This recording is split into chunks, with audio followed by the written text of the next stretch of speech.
श्री गणेशाय नमः। अथ श्री हरिशरणाष्टकम्।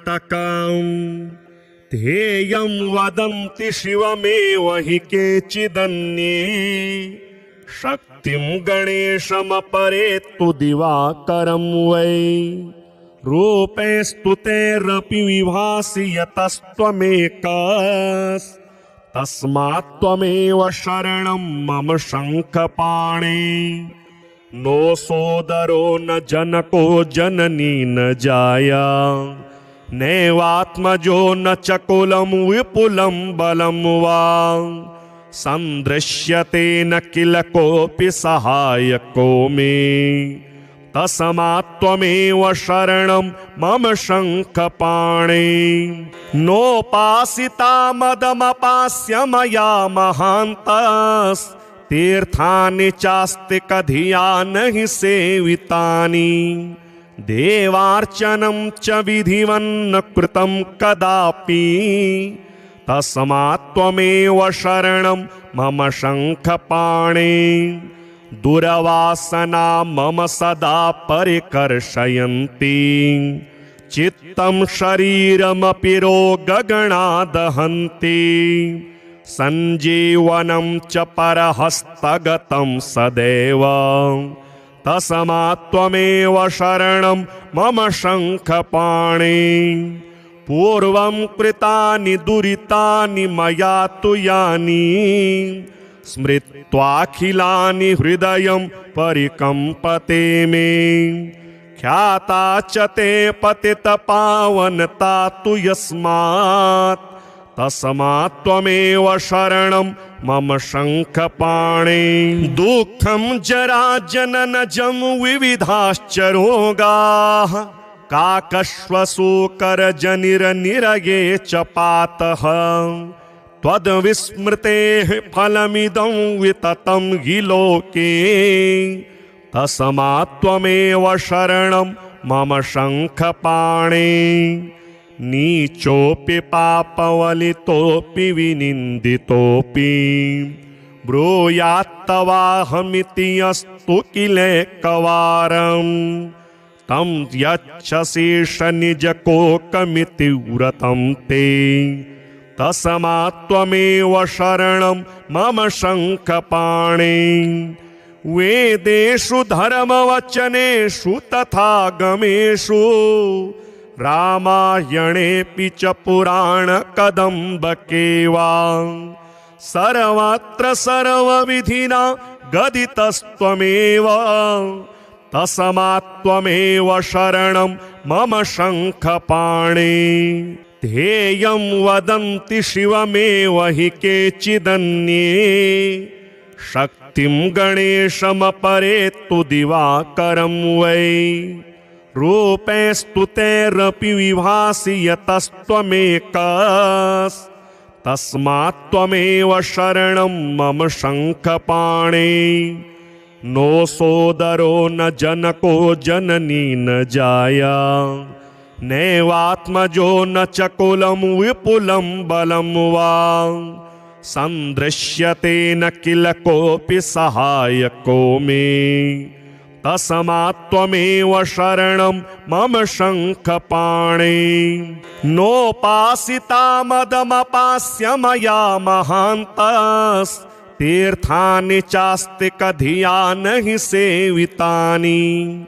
देवार्चनं च विधिवन्न कृतं कदापि, तस्मात् त्वमेव शरणं मम शङ्खपाणे। दुर्वासना मम सदा परिकर्षयन्ति, चित्तं शरीरमपि रोगगणा दहन्ति। सञ्जीवनं च परहस्तगतं सदैव, तस्मात् त्वमेव शरणं मम शङ्खपाणे। पूर्वं कृतानि दुरितानि मया तु यानि, स्मृत्वाखिलानि हृदयं परिकम्पते मे।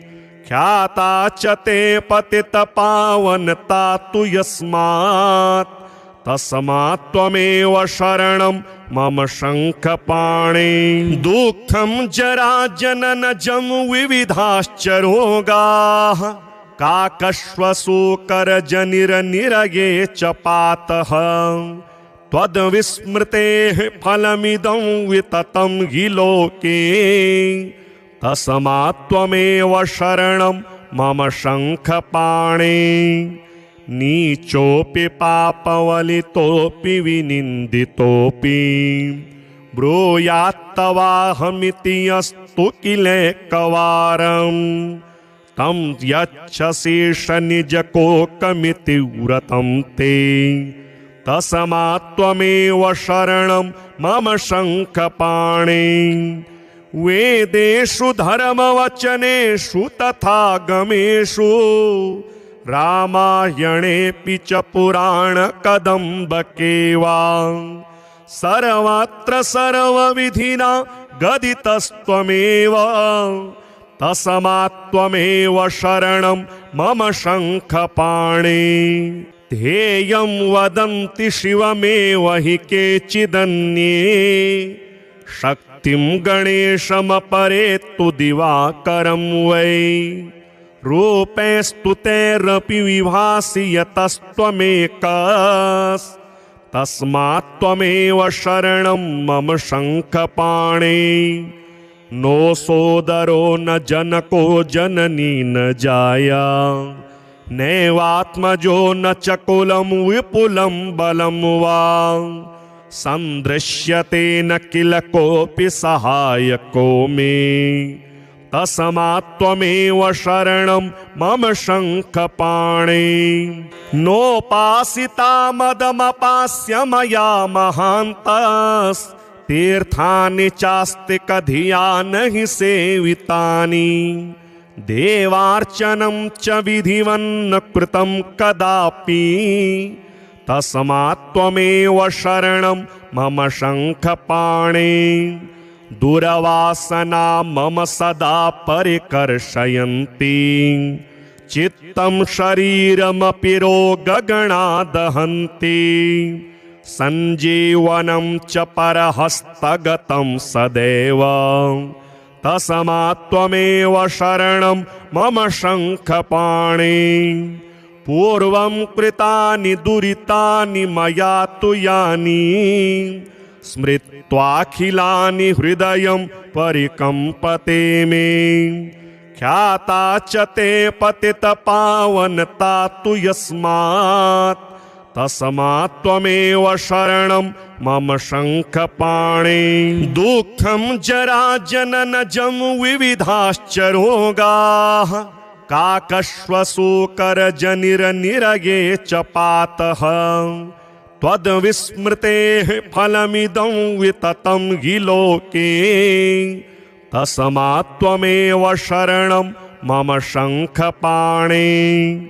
नीचोऽपि पापवलितोऽपि विनिन्दितोऽपि ब्रूयात्तवाहमिति यस्तु किलेकवारम् तं यच्छशीर्षनिजकोकमिति व्रतं ते तस्मात् त्वमेव शरणं मम शङ्खपाणे। वेदेषु धर्मवचनेषु तथा गमेषु रामायणेऽपि च पुराणकदम्बके वा सर्वत्र सर्वविधिना गदितस्त्वमेव तस्मात् त्वमेव शरणं मम शङ्खपाणे। ध्येयं वदन्ति शिवमेव हि केचिदन्ये शक्तिं गणेशमपरेत्तु दिवाकरं वै रूपैस्तुतैरपि विभासि यतस्त्वमेकस्तस्मात् त्वमेव शरणं मम शङ्खपाणे।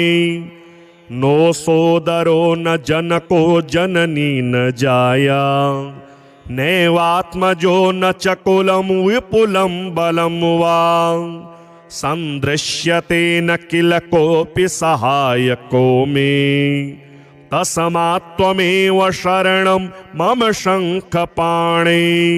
नोपासिता मदमपास्य मया महान्तस्तीर्थानि चास्ति कधिया नहि सेवितानि। देवार्चनं च विधिवन्न कृतं कदापि तस्मात्त्वमेव शरणं मम शङ्खपाणे। दुरवासना मम सदा परिकर्षयन्ति चित्तं शरीरमपि रोगगणा दहन्ति। सञ्जीवनं च परहस्तगतं सदैव तस्मात्त्वमेव शरणं मम शङ्खपाणे।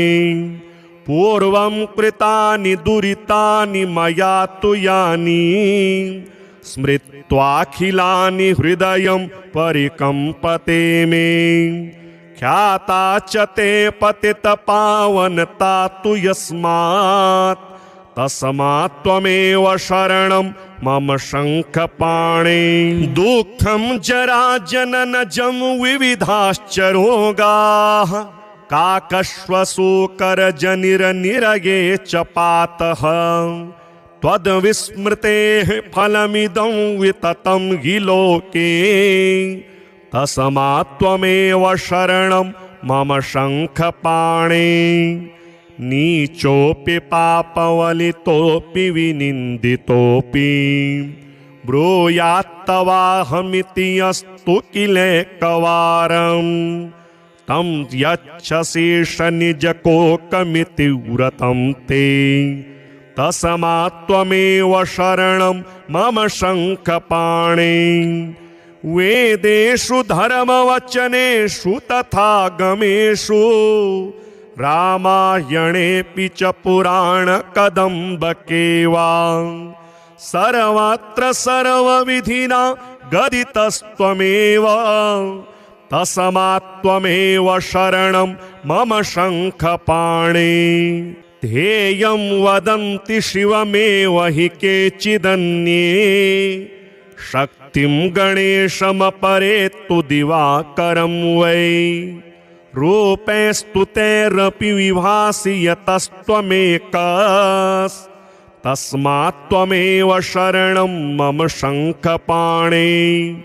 नो सोदरो न जनको जननी न जाया नैवात्मजो न च कुलं विपुलं बलं वा। सन्दृश्यते न किल कोऽपि सहायको मे तस्मात्त्वमेव शरणं मम शङ्खपाणे। नोपासिता मदमपास्य मया महान्तस्तीर्थानि चास्ति कधिया नहि सेवितानि। देवार्चनं च विधिवन्न कृतं कदापि तस्मात्त्वमेव शरणं मम शङ्खपाणे। दुरवासना मम सदा परिकर्षयन्ति चित्तं शरीरमपि रोगगणा दहन्ति। सञ्जीवनं च परहस्तगतं सदैव तस्मात्त्वमेव शरणं मम शङ्खपाणे।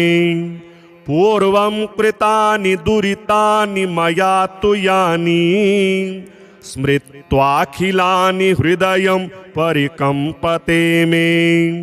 ख्याता च ते पतितपावनता तु यस्मात् तस्मात्त्वमेव शरणं मम शङ्खपाणे। दुःखं जरा जननजं विविधाश्च रोगाः काकश्वशूकरजनिरनिरये च पातः। त्वद्विस्मृतेः फलमिदं विततं हि लोके तस्मात्त्वमेव शरणं मम शङ्खपाणे।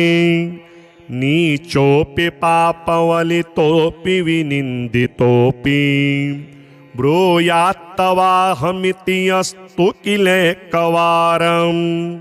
तं यच्छसि शनिजकोकमिति व्रतं ते तस्मात्त्वमेव शरणं मम शङ्खपाणे। वेदेषु धर्मवचनेषु तथागमेषु रामायणेऽपि च पुराणकदम्बके वा सर्वत्र सर्वविधिना गदितस्त्वमेव तस्मात्त्वमेव शरणं मम शङ्खपाणे। ध्येयं वदन्ति शिवमेव हि केचिदन्ये शक्तिं गणेशमपरे तु दिवाकरं वै रूपैस्तुतैरपि विभासि यतस्त्वमेकस्तस्मात्त्वमेव शरणं मम शङ्खपाणे।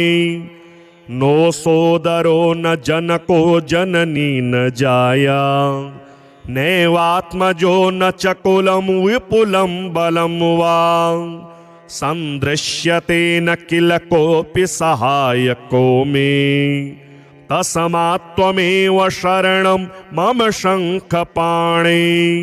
नोपासिता मदमपास्य मया महान्तस्तीर्थानि चास्ति कधिया नहि सेवितानि देवार्चनं च विधिवन्न कृतं कदापि तस्मात्त्वमेव शरणं मम शङ्खपाणे। दुरवासना मम सदा परिकर्षयन्ति चित्तं शरीरमपि रोगगणा दहन्ति सञ्जीवनं च परहस्तगतं सदैव तस्मात्त्वमेव शरणं मम शङ्खपाणे।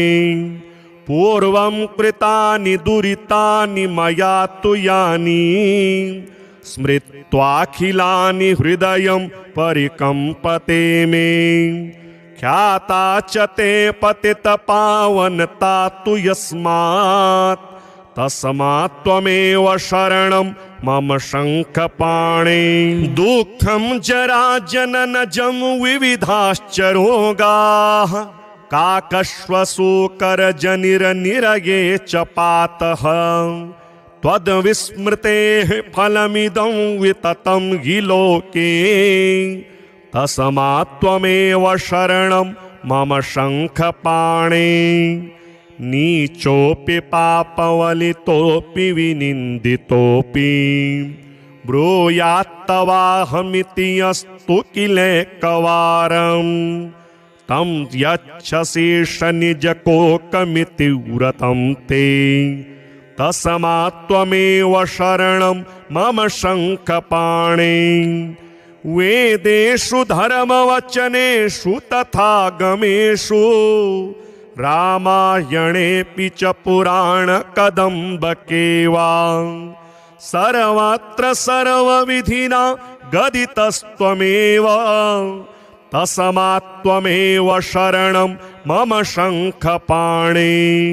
ध्येयं वदन्ति शिवमेव हि केचिदन्ये शक्तिं गणेशमपरे तु दिवाकरं वै रूपैस्तुतैरपि विभासि यतस्त्वमेकस्तस्मात्त्वमेव शरणं मम शङ्खपाणे।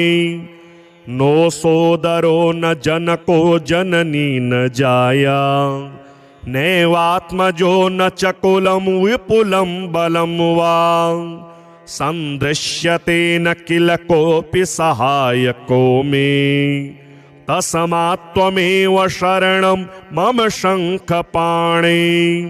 नोपासिता मदमपास्य मया महान्तस्तीर्थानि चास्ति कधिया नहि सेवितानि देवार्चनं च विधिवन्न कृतं कदापि तस्मात्त्वमेव शरणं मम शङ्खपाणे।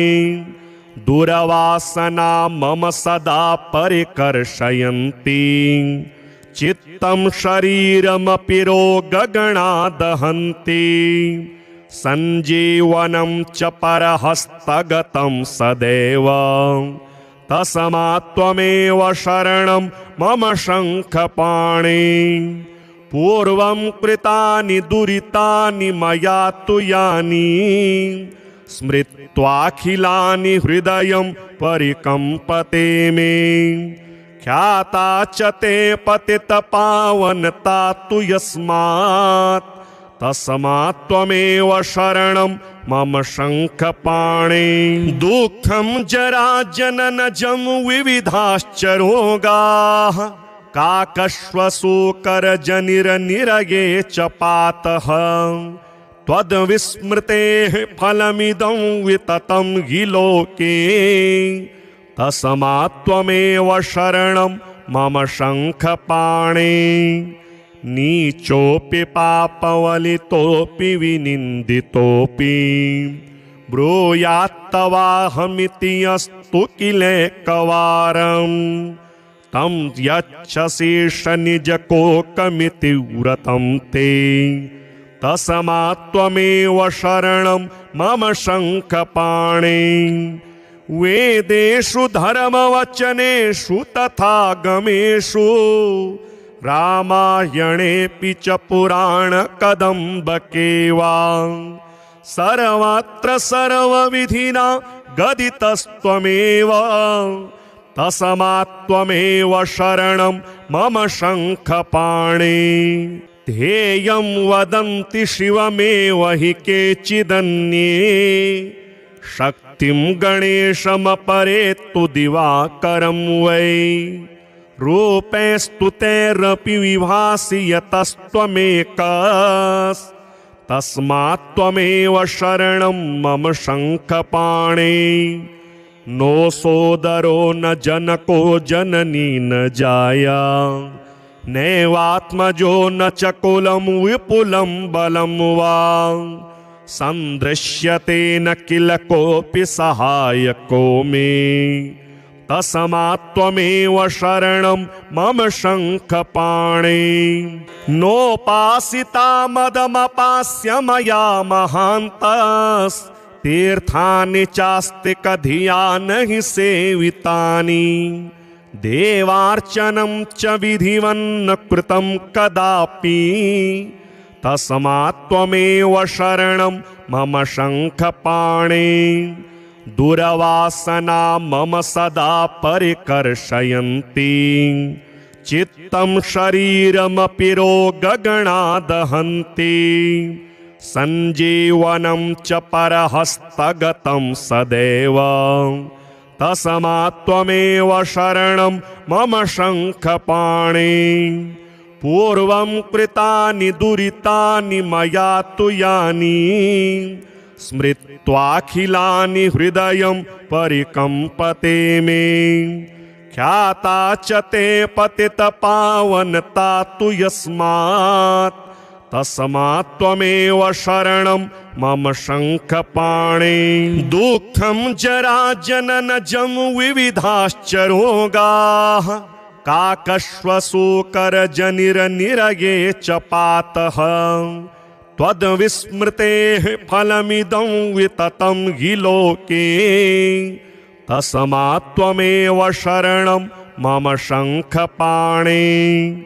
नीचोऽपि पापवलितोऽपि विनिन्दितोऽपि ब्रूयात्तवाहमिति अस्तु किलेकवारम्। तं यच्छशीर्षनिजकोकमिति व्रतं ते तस्मात् त्वमेव शरणं मम शङ्खपाणे। वेदेषु धर्मवचनेषु तथा गमेषु रामायणेऽपि च पुराणकदम्बके वा सर्वत्र सर्वविधिना गदितस्त्वमेव तस्मात् त्वमेव शरणं मम शङ्खपाणे। ध्येयं वदन्ति शिवमेव हि केचिदन्ये शक्तिं गणेशमपरे तु दिवाकरं वै। रूपे स्तुतेरपि विभासि यतस्त्वमेकस् तस्मात् त्वमेव शरणं मम शङ्खपाणे। नो सोदरो न जनको जननी न जाया नैवात्मजो न च कुलं विपुलं बलं वा सन्दृश्यते न किल कोऽपि सहायको मे तस्मात्त्वमेव शरणं मम शङ्खपाणे नोपासिता मदमपास्य मया महान्तस्तीर्थानि चास्ति कधिया नहि सेवितानि देवार्चनं च विधिवन्न कृतं कदापि तस्मात्त्वमेव शरणं मम शङ्खपाणे दुरवासना मम सदा परिकर्षयन्ति चित्तं शरीरमपि रोगगणा दहन्ति सञ्जीवनं च परहस्तगतं सदैव तस्मात्त्वमेव शरणं मम शङ्खपाणे पूर्वं कृतानि दुरितानि मया तु यानि स्मृत्वाखिलानि हृदयं परिकम्पते मे ख्याता च ते पतितपावनता तु यस्मात् तस्मात्त्वमेव शरणं मम शङ्खपाणे दुःखं जरा जननजं विविधाश्च रोगाः काकश्वसूकरजनिरनिरगे च पातः त्वद्विस्मृतेः फलमिदं विततं हि लोके तस्मात्त्वमेव शरणं मम शङ्खपाणे नीचोऽपि पापवलितोऽपि विनिन्दितोऽपि ब्रूयात्तवाहमिति अस्तु किलेकवारं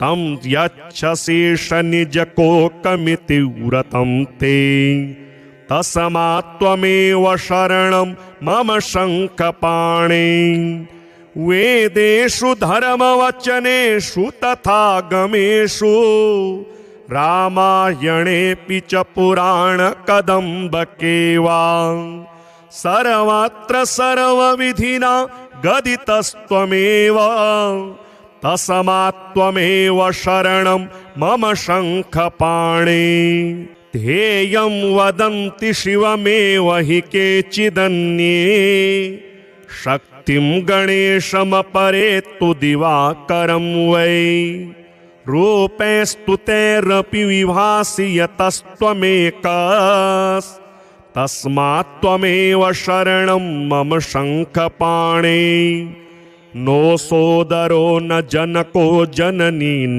जाया नैवात्मजो न च कुलं विपुलं बलं वा सन्दृश्यते न किल कोऽपि सहायको मे तस्मात्त्वमेव शरणं मम शङ्खपाणे नोपासिता मदमपास्य मया महान्तस्तीर्थानि चास्ति कधिया नहि सेवितानि देवार्चनं च विधिवन्न कृतं कदापि तस्मात्त्वमेव शरणं मम शङ्खपाणे दुरवासना मम सदा परिकर्षयन्ति चित्तं शरीरमपि रोगगणा दहन्ति सञ्जीवनं च परहस्तगतं सदैव तस्मात्त्वमेव शरणं मम शङ्खपाणे पूर्वं कृतानि दुरितानि मया तु यानि स्मृत्वाखिलानि हृदयं परिकम्पते मे ख्याता च ते पतितपावनता तु यस्मात् तस्मात्त्वमेव शरणं मम शङ्खपाणे दुःखं जरा जननजं विविधाश्च रोगाः काकश्वसूकरजनिरनिरगे च पातः त्वद्विस्मृतेः फलमिदं विततं हि लोके तस्मात्त्वमेव शरणं मम शङ्खपाणे नीचोऽपि पापवलितोऽपि विनिन्दितोऽपि ब्रूयात्तवाहमिति अस्तु किलेकवारं तं यच्छशीर्षनिजकोकमिति व्रतं ते तस्मात्त्वमेव शरणं मम शङ्खपाणि वेदेषु धर्मवचनेषु तथा गमेषु रामायणेऽपि च पुराणकदम्बके वा सर्वत्र सर्वविधिना गदितस्त्वमेव तस्मात्त्वमेव शरणं मम शङ्खपाणि ध्येयं वदन्ति शिवमेव हि केचिदन्ये शक्तिं गणेशमपरे तु दिवाकरं वै रूपैस्तुतैरपि विभासि यतस्त्वमेकस्तस्मात्त्वमेव शरणं मम शङ्खपाणि नो सोदरो न जनको जननी न जाया नैवात्मजो न च कुलं विपुलं बलं वा सन्दृश्यते न किल कोऽपि सहायको मे तस्मात्त्वमेव शरणं मम शङ्खपाणि नोपासिता मदमपास्य मया महान्तस्तीर्थानि चास्ति कधिया नहि सेवितानि देवार्चनं च विधिवन्न कृतं कदापि तस्मात्त्वमेव शरणं मम शङ्खपाणि दुरवासना मम सदा परिकर्षयन्ति चित्तं शरीरमपि रोगगणा दहन्ति सञ्जीवनं च परहस्तगतं सदैव तस्मात्त्वमेव शरणं मम शङ्खपाणि पूर्वं कृतानि दुरितानि मया तु यानि स्मृत्वाखिलानि हृदयं परिकम्पते मे ख्याता च ते पतितपावनता तु यस्मात् तस्मात्त्वमेव शरणं मम शङ्खपाणि दुःखं जराजननजं विविधाश्च रोगाः काकश्वसूकरजनिरनिरये च पातः त्वद्विस्मृतेः फलमिदं विततं हि लोके तस्मात्त्वमेव शरणं मम शङ्खपाणि नीचोऽपि पापवलितोऽपि विनिन्दितोऽपि ब्रूयात्तवाहमिति अस्तु किलेकवारं तं यच्छशीर्षनिजकोकमिति व्रतं ते तस्मात्त्वमेव शरणं मम शङ्खपाणि वेदेषु धर्मवचनेषु तथा गमेषु रामायणेऽपि च पुराणकदम्बके वा सर्वत्र सर्वविधिना गदितस्त्वमेव तस्मात्त्वमेव शरणं मम शङ्खपाणि ध्येयं वदन्ति शिवमेव हि केचिदन्ये शक्तिं गणेशमपरे तु दिवाकरं वै रूपैस्तुतैरपि विभासि यतस्त्वमेकस्तस्मात्त्वमेव शरणं मम शङ्खपाणि नो सोदरो न जनको जननी न जाया नैवात्मजो न च कुलं विपुलं बलं वा सन्दृश्यते न किल कोऽपि सहायको मे तस्मात्त्वमेव शरणं मम शङ्खपाणि नोपासिता मदमपास्य मया महान्तस्तीर्थानि चास्ति कधिया नहि सेवितानि देवार्चनं च विधिवन्न कृतं कदापि तस्मात्त्वमेव शरणं मम शङ्खपाणि दुरवासना मम सदा परिकर्षयन्ति चित्तं शरीरमपि रोगगणा दहन्ति सञ्जीवनं च परहस्तगतं सदैव तस्मात्त्वमेव शरणं मम शङ्खपाणि पूर्वं कृतानि दुरितानि मया तु यानि स्मृत्वाखिलानि हृदयं परिकम्पते मे ख्याता च ते पतितपावनता तु यस्मात् तस्मात् त्वमेव शरणं मम शङ्खपाणे दुःखं जरा जननजं विविधाश्च रोगाः काकश्वशूकरजनिरनिरये च पातः त्वद्विस्मृतेः फलमिदं विततं हि लोके तस्मात् त्वमेव शरणं मम शङ्खपाणे नीचोऽपि पापवलितोऽपि विनिन्दितोऽपि ब्रूयात्तवाहमिति अस्तु किलेकवारम् तं यच्छसीष निजकोकमिति व्रतं ते तस्मात् त्वमेव शरणं मम शङ्खपाणे वेदेषु धर्मवचनेषु तथा गमेषु रामायणेऽपि च पुराणकदम्बके वा सर्वत्र सर्वविधिना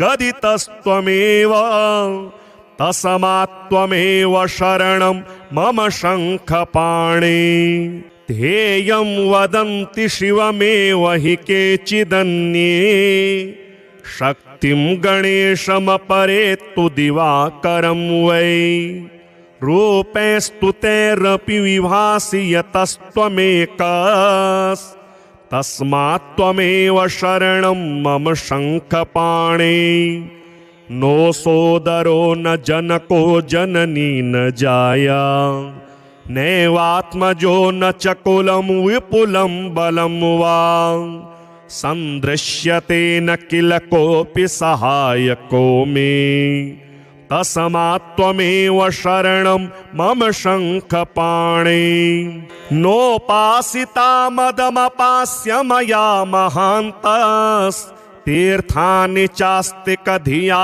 नहि सेवितानि देवार्चनं च विधिवन्न कृतं कदापि तस्मात् त्वमेव शरणं मम शङ्खपाणे दुरवासना मम सदा परिकर्षयन्ति चित्तं शरीरमपि रोगगणा दहन्ति सञ्जीवनं च परहस्तगतं सदैव तस्मात् त्वमेव शरणं मम शङ्खपाणे पूर्वं कृतानि दुरितानि मया तु यानि स्मृत्वाखिलानि हृदयं परिकम्पते मे ख्याता च ते पतितपावनता तु यस्मात् तस्मात् त्वमेव शरणं मम शङ्खपाणे दुःखं जरा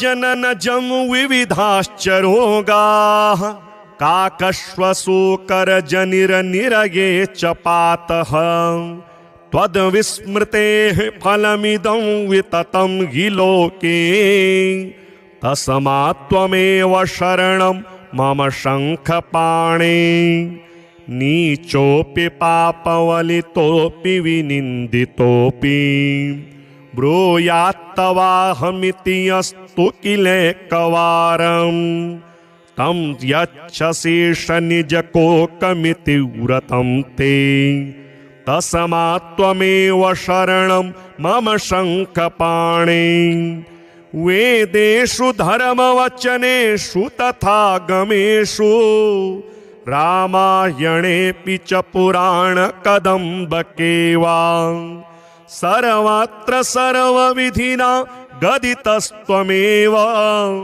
तस्मात् त्वमेव शरणं मम शङ्खपाणे ध्येयं वदन्ति शिवमेव हि केचिदन्ये शक्तिं गणेशमपरे तु दिवाकरं वै रूपैस्तु तैरपि विभासि यतस्त्वमेकस् तस्मात् त्वमेव शरणं मम शङ्खपाणे नो सोदरो न जनको जननी न जाया नैवात्मजो न च कुलं विपुलं बलं वा सन्दृश्यते न किल कोऽपि सहायको मे तस्मात्त्वमेव शरणं मम शङ्खपाणे नोपासिता मदमपास्य मया महान्तस्तीर्थानि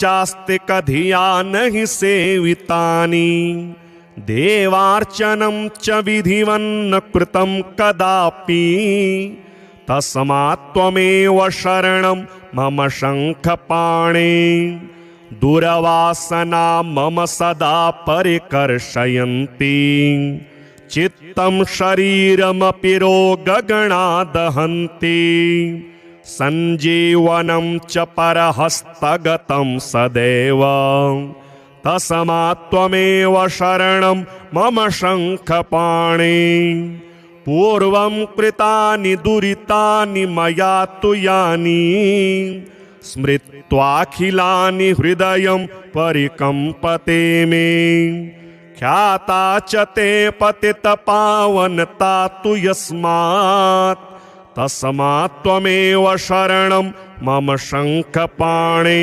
दुःखं जराजननजं विविधाश्च रोगाः काकश्वशूकरजनिरनिरये च पातः त्वद्विस्मृतेः फलमिदं विततं हि लोके तस्मात्त्वमेव शरणं मम शङ्खपाणे नीचोऽपि पापवलितोऽपि विनिन्दितोऽपि ब्रूयात्तवाहमिति अस्तु किलेकवारं तं यच्छसीष निजकोकमिति व्रतं ते तस्मात्त्वमेव शरणं मम शङ्खपाणे वेदेषु धर्मवचनेषु तथा गमेषु रामायणेऽपि च पुराणकदम्बके वा सर्वत्र सर्वविधिना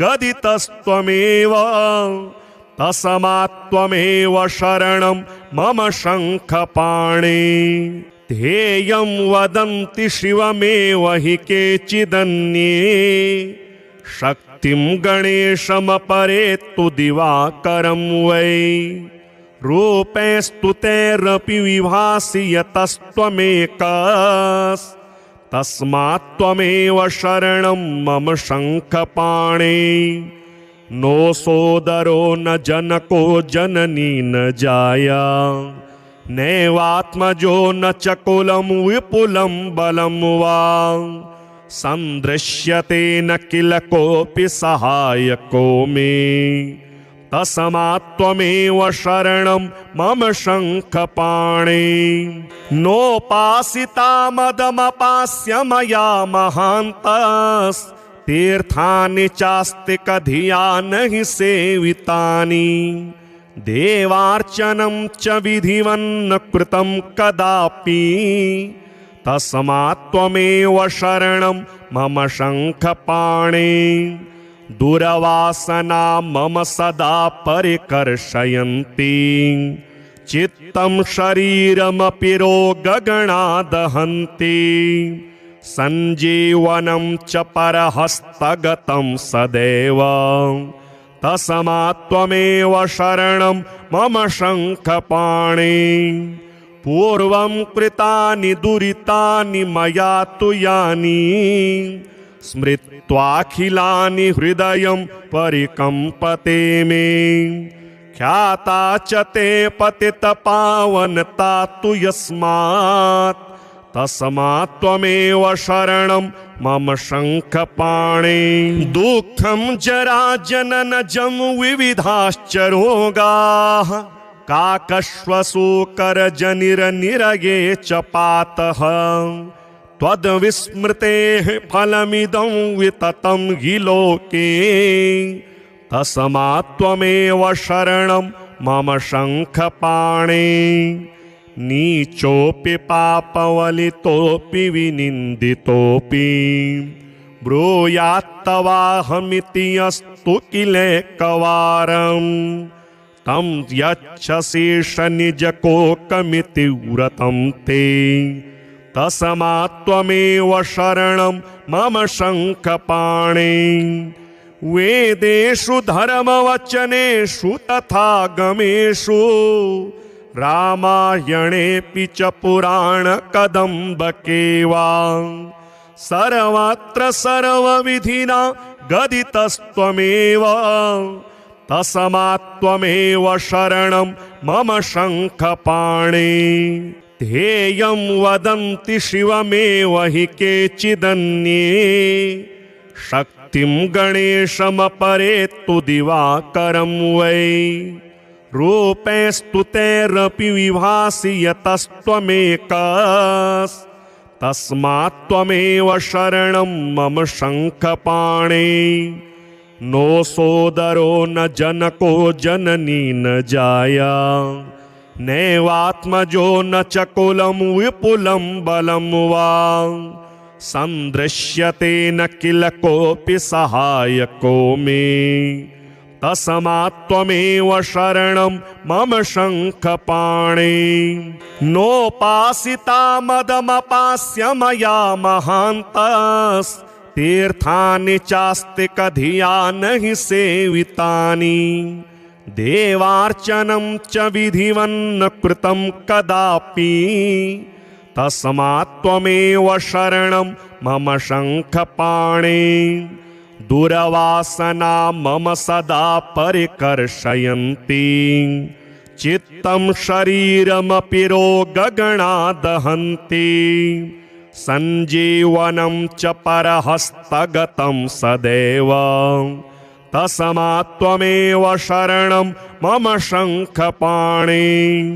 पूर्वं कृतानि दुरितानि मया तु यानि स्मृत्वाखिलानि हृदयं परिकम्पते मे ख्याता च ते पतितपावनता तु यस्मात् तस्मात्त्वमेव शरणं मम शङ्खपाणे। दुःखं जराजननजं विविधाश्च रोगाः काकश्वशूकरजनिरनिरये च पातः त्वद्विस्मृतेः फलमिदं विततं हि लोके तस्मात्त्वमेव शरणं मम शङ्खपाणे। नीचोऽपि पापवलितोऽपि विनिन्दितोऽपि ब्रूयात्तवाहमिति अस्तु किलेकवारं तं यच्छशीर्षनिजकोकमिति व्रतं ते तस्मात्त्वमेव शरणं मम शङ्खपाणे। वेदेषु धर्मवचनेषु तथा गमेषु रामायणेऽपि च पुराणकदम्बके वा सर्वत्र सर्वविधिना गदितस्त्वमेव तस्मात्त्वमेव शरणं मम शङ्खपाणे। ध्येयं वदन्ति शिवमेव हि केचिदन्ये शक्तिं गणेशमपरे तु दिवाकरं वै रूपैस्तुतैरपि विभासि यतस्त्वमेकस्तस्मात्त्वमेव शरणं मम शङ्खपाणे। नो सोदरो न जनको जननी न जाया नैवात्मजो न च कुलं विपुलं बलं वा सन्दृश्यते न किल कोऽपि सहायको मे तस्मात्त्वमेव शरणं मम शङ्खपाणे। नोपासिता मदमपास्य मया महान्तस्तीर्थानि चास्तिकधिया नहि सेवितानि देवार्चनं च विधिवन्न कृतं कदापि तस्मात्त्वमेव शरणं मम शङ्खपाणे। दुर्वासना मम सदा परिकर्षयन्ति चित्तं शरीरमपि रोगगणा दहन्ति सञ्जीवनं च परहस्तगतं सदैव तस्मात् त्वमेव शरणं मम शङ्खपाणे। पूर्वं कृतानि दुरितानि मया तु यानि स्मृत्वाखिलानि हृदयं परिकम्पते मे। ख्याता च ते पतितपावनता तु यस्मात् तस्मात् त्वमेव शरणं मम शङ्खपाणे। दुःखं जराजननजं विविधाश्च रोगाः काकश्वशोकरजनिरनिरये च पातः। त्वद्विस्मृतेः फलमिदं विततं हि लोके तस्मात् त्वमेव शरणं मम शङ्खपाणे। नीचोऽपि पापवलितोऽपि विनिन्दितोऽपि ब्रूयात्तवाहमिति यस्तु किलेकवारं तं यच्छसीष निजकोकमिति व्रतं ते। तस्मात् त्वमेव शरणं मम शङ्खपाणे। वेदेषु धर्मवचनेषु तथा गमेषु रामायणेऽपि च पुराणकदम्बके वा सर्वत्र सर्वविधिना गदितस्त्वमेव। तस्मात् त्वमेव शरणं मम शङ्खपाणे। ध्येयं वदन्ति शिवमेव हि केचिदन्ये शक्तिं गणेशमपरे तु दिवाकरं वै। रूपैस्तु तैरपि विभासि यतस्त्वमेकस् तस्मात् त्वमेव शरणं मम शङ्खपाणे। नो सोदरो न जनको जननी न जाया नैवात्मजो न च कुलं विपुलं बलं वा सन्दृश्यते न किल कोऽपि सहायको मे। तस्मात् त्वमेव शरणं मम शङ्खपाणे। नोपासिता मदमपास्य मया महान्तस्तीर्थानि चास्तिकधिया नहि सेवितानि देवार्चनं च विधिवन्न कृतं कदापि। तस्मात् त्वमेव शरणं मम शङ्खपाणे। दुरवासना मम सदा परिकर्षयन्ति चित्तं शरीरमपि रोगगणा दहन्ति। सञ्जीवनं च परहस्तगतं सदैव। तस्मात् त्वमेव शरणं मम शङ्खपाणे। पूर्वं कृतानि दुरितानि मया तु यानि स्मृत्वाखिलानि हृदयं परिकम्पते मे। ख्याता च ते पतितपावनता तु यस्मात् तस्मात् त्वमेव शरणं मम शङ्खपाणे। दुःखं जराजननजं विविधाश्च रोगाः काकश्वशोकरजनिरनिरये च पातः। त्वद्विस्मृतेः फलमिदं विततं हि लोके तस्मात् त्वमेव शरणं मम शङ्खपाणे। नीचोऽपि पापवलितोऽपि विनिन्दितोऽपि ब्रूयात्तवाहमिति यस्तु किलेकवारं तं यच्छसीष निजकोकमिति व्रतं ते। तस्मात् त्वमेव शरणं मम शङ्खपाणे। वेदेषु धर्मवचनेषु तथा गमेषु रामायणेऽपि च पुराणकदम्बके वा सर्वत्र सर्वविधिना गदितस्त्वमेव। तस्मात् त्वमेव शरणं मम शङ्खपाणे। ध्येयं वदन्ति शिवमेव हि केचिदन्ये शक्तिं गणेशमपरे तु दिवाकरं वै। रूपैस्तु तैरपि विभासि यतस्त्वमेकस् तस्मात् त्वमेव शरणं मम शङ्खपाणे।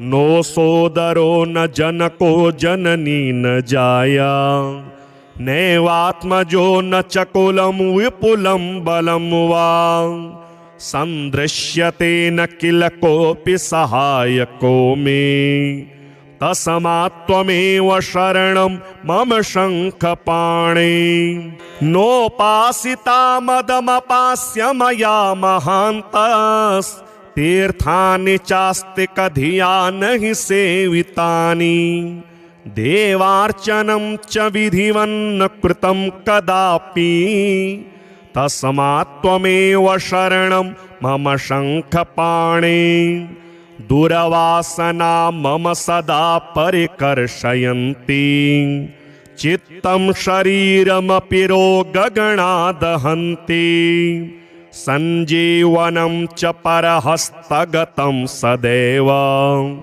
तस्मात्त्वमेव शरणं मम शङ्खपाणे पूर्वं कृतानि दुरितानि मया तु यानि स्मृत्वाखिलानि हृदयं परिकम्पते मे ख्याता च ते पतितपावनता तु यस्मात् तस्मात्त्वमेव शरणं मम शङ्खपाणे दुःखं जराजननजं विविधाश्च रोगाः काकश्वशोकरजनिरनिरये च पातः त्वद्विस्मृतेः फलमिदं विततं हि लोके तस्मात्त्वमेव शरणं मम शङ्खपाणे नीचोऽपि पापवलितोऽपि विनिन्दितोऽपि ब्रूयात्तवाहमिति यस्तु किलेकवारम् तं यच्छशीर्षनिजकोकमिति व्रतं ते तस्मात्त्वमेव शरणं मम शङ्खपाणे वेदेषु धर्मवचनेषु तथा गमेषु रामायणेऽपि च पुराणकदम्बके वा सर्वत्र सर्वविधिना गदितस्त्वमेव तस्मात्त्वमेव शरणं मम शङ्खपाणे।